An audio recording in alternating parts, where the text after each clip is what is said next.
हे खरं खोटं हे इन्व्हेस्टिगेशन क्रिमिनल इन्व्हेस्टिगेशन म्हणजे सीआयडीला विचारावं लागेल नाही तर सीआयबीला विमानतळाची रेकी करण्यासाठी ऍक्सिडेंटच्या आधी काही तिथं लोक आली होती असं लोकांचं मत आहे। ह्याचं क्रिमिनल इन्व्हेस्टिगेशन करायची जरूरत आहे। हे त्या सीआयडी आणि सीबीआयने करावं।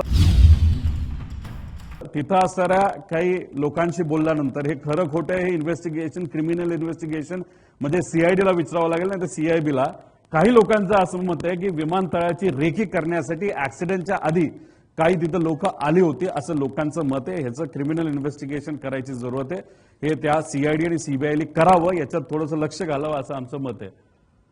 आता ह्याच्यामध्ये 2023ला जो मुंबईला ऍक्सिडेंट झाला होता लेअर जेटचा, ते सुद्धा व्हीएसआर कंपनीचं, त्याच्यामध्ये इन्व्हेस्टिगेशन टीम मध्ये श्री के रामचंद्रन असिस्टंट डायरेक्टर हे लिहिलं होतं आणि मग त्यानंतर इन्व्हेस्टिगेटर कोण आहे तर हे लिहिलं, हे झालं 23चं। मग आता कालचा जो अजितदादांचा रिपोर्ट आलाय त्याच्यामध्ये कुठल्या इन्व्हेस्टिगेटरचं नाव लिहिलंय का तर नाव लिहिलेलं नाही। कदाचित इन्व्हेस्टिगेटरच घाबरले असतील, याच्यात मॅन्युप्युलेशन, कागदपत्राची हेराफेरी आणि याच्यामध्ये इतक्या गोष्टी होणार आहे तर नावच देऊ नका, म्हणजे उद्या जाऊन कुणी त्या लोकांवर आक्षेप घेणार नाही अशी कदाचित त्या ठिकाणी भूमिका असावी। त्यामुळे आता याच्यामध्ये आपण जर बघितलं तर ह्या 23च्या इन्व्हेस्टिगेटर रिपोर्टमध्ये एआयबीचा जो आहे, जो 23च्या ऍक्सिडेंटचा आहे, अजितदादांच्या बाबतीत अशा पद्धतीने इन्व्हेस्टिगेशन टीमचं नाव हे कुठूनही त्या ठिकाणी आलेलं राहिलं नाही। आणि आम्हाला जे कळालं 23ला जो ऍक्सिडेंट झाला होता व्हीके सेंकली स्वतःच्या प्रायव्हेटच्या ट्रकमध्ये सगळं जे 23चं जे विमान आहे जे मुंबईत पडलं होतं, ब्लॅक बॉक्स पासून सगळं हे स्वतः हाताळून दिल्लीला नेलं होतं असं आम्हाला तिथे कळालेलं आहे। त्यामुळे अजितदादांच्या बाबतीत इन्व्हेस्टिगेशन टीम का नाही असा एक खूप मोठा प्रश्न आम्हा सगळ्यांना आहे। आणि हा भेदभाव दादांच्या बाबतीतच का तिथे केला जातो ही शंका, नाहीतर ही भावना आमच्या सगळ्यांची आहे। आता पूर्वी लेजर 45 द्यायचे, पण रिपोर्टमध्ये 45 XR हे त्या ठिकाणी आलेलं आहे। म्हणजे पूर्वी ते चुकत होते आणि आम्ही जे सांगत होतो ते बरोबर होतं, आता कुठेतरी सिद्ध होतं पुढे। आता याच्यामध्ये तुम्ही म्हणाल एआयबी म्हणजे खूप मस्त बॉडी आहे, चांगली बॉडी आहे, इन्व्हेस्टिगेशन तिथं चालू आहे, पण या इन्व्हेस्टिगेशनचं सोल ऑब्जेक्टिव्ह म्हणजे ध्येय काय असतं की उद्या कुठला अशा प्रकारचा ऍक्सिडेंट होऊ नये एवढंच त्याच्यामध्ये त्या ठिकाणी ध्येय असतं। त्याच्यामध्ये sole objective of the investigation of the accident shall be in prevention of accident and incidents and not to apportion blame or liability। आम्ही इथं काय म्हणतोय, क्रिमिनल लायबिलिटी कोणाची, कुणी घडवलं, कसं झालं, ही आमच्या सगळ्यांची मागणी आहे। पण हे जे एआयबीचा जो हा फॉरवर्डच तुम्ही वाचला तर ह्याच्यामध्ये तुम्हाला कळेल ह्यात फक्त उद्या काय ऍक्सिडेंट होऊ नये एवढी भूमिका त्याच्यामध्ये एआयबी तिथं घेईल।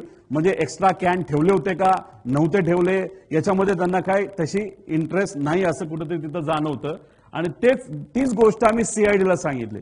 सीआयडीचं जर तुम्ही प्रेस कॉन्फरन्स बघितली असेल, योग्य दिशेने तपास चाललाय, कुठलाही प्रश्न विचारला योग्य दिशेने तपास चालू आहे, अधिकाऱ्यांबद्दल काय बोलायचं नाही, पण ती स्टेप योग्य दिशेने, अरे पण योग्य दिशेने काय तर हा प्रश्न आम्ही केल्यानंतर ते म्हणाले एआयबीचा रिपोर्ट आल्यानंतर मग आम्ही इन्व्हेस्टिगेशन खोलात जाऊन त्याच्यामध्ये करणार आहोत।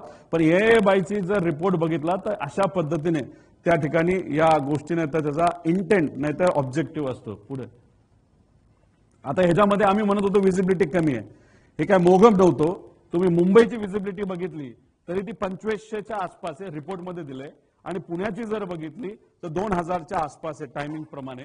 आणि हाच मुद्दा आम्ही त्या ठिकाणी घेतला होता। आणि ह्याच्यात जर आपण बघितलं तर इथं विजिबिलिटी मनोज पवार जो एरोचा, आता एरोवर आम्ही FIR करा का सांगतोय, कारण का एरो मध्ये असणारा जो कोणी हा मनोज पवार आहे जो कोणी, तो म्हणतो captain checking visibility at Baramati 7:03 all okay sir, म्हणजे everything is okay, visibility is fine. पण मुंबई एअरपोर्ट जिथं हा माणूस बसला होता, जिथून उडणार होतं तिथे विजिबिलिटी कमी होती, आणि पुण्याला पण विजिबिलिटी आपण बघितली ती सुद्धा त्या ठिकाणी कमी होती, ही कुठेतरी त्या ठिकाणी सिद्ध होती। आणि क्लास जी विमानतळ विजिबिलिटी असल्याशिवाय तिथं आपल्याला लँड करता येत नाही, आणि ते जर डेस्टिनेशन आपलं एअरपोर्ट असेल तर आपला टेक ऑफ सुद्धा करता येत नाही। हा डीजीसीएचा स्वतःचा रूल आहे। आता ह्याच्यामध्ये एक जे माळी परिवार आहे त्यांना एक आलेला फोन, तो आहे व्हीएसआरचा जो वकील आहे त्यांनी त्यांना फोन केला, त्यातला छोटासा पार्ट फक्त त्या ठिकाणी आम्ही देत आहोत, वाजवा. दिन कप्तान साहब ने गलती कर दी, ठोक दिया जाके, क्या करोगे?